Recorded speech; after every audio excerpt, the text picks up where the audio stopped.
आज लय दिवसांनी सगळे मित्र एकत्र आले आणि जुन्या आठवणी पुन्हा ताज्या झाल्या.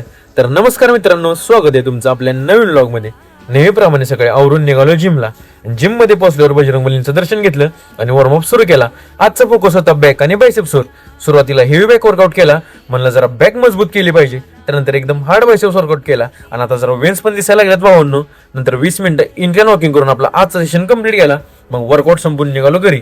घरात पोहोचल्यावर फ्रेश होऊन मस्त ओट्स आणि आमलेट खाल्लं. त्यानंतर आवरून निघालो बाहेर, कारण आज जायचं होतं आपल्या कुणाला भाऊच्या लग्नाला. मग राजवाड्यावर ओमकर शेट थांबले होते गाडी घेऊन.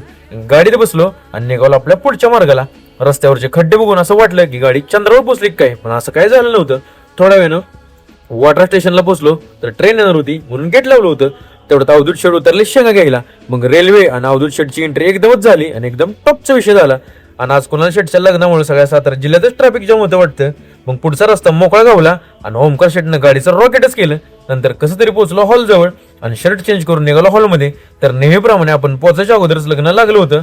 मग भावाला भेटून शुभेच्छा दिल्या आणि भावासोबत थोडे फोटो काढून घेतले. मग थोड्या वेळाने गेलो आम्ही जेवायला. मग मस्त सगळ्यांनी मिळून जेवण केलं.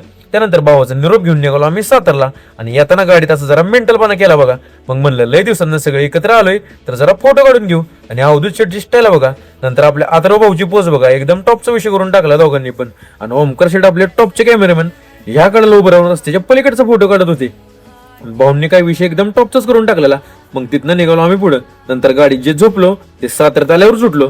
त्यानंतर हॉटस्पॉटवर येऊन थांबलो आणि कॉफी आणि सँडविचची ऑर्डर दिली.